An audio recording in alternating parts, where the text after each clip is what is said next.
ଯାଜପୁର ଜିଲ୍ଲା ବଡ଼ଚଣା ବ୍ଲକ ବୈରୀ ଗ୍ରାମ ପଞ୍ଚାୟତରେ ମାସିକ ଜରୁରୀ ବୈଠକ ସରପଞ୍ଚ ବିଷ୍ଣୁପ୍ରିୟା ସାହୁଙ୍କ ସଭାପତିତ୍ୱରେ ଅନୁଷ୍ଠିତ ହୋଇଯାଇଛି।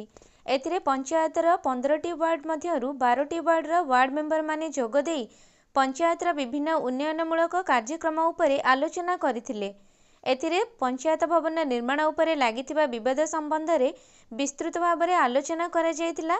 परिशेष समस्त वार्डर सभ्य पंचायत भवन को मां तरकेई ठाकुराणी निकटरे निर्माण कराजिबाकु नै बैठक में स्थिर करा जायतिला।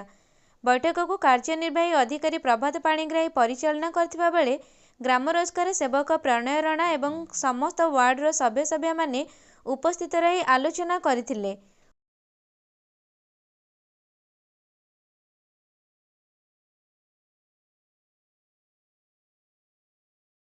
प्रिया साहू बैरी पंचायतर सरपंच आज आलोचना थिला पंचायत भवन टी को जगार हम सब वार्ड मेंबर माने भाई और भौणी माने समस्ते कहले जे पंचायत भवन तरकेई ठाकुर कतरे समस्तंकर मत जे सेठी पंचायत भवन टी तैयारी हबो।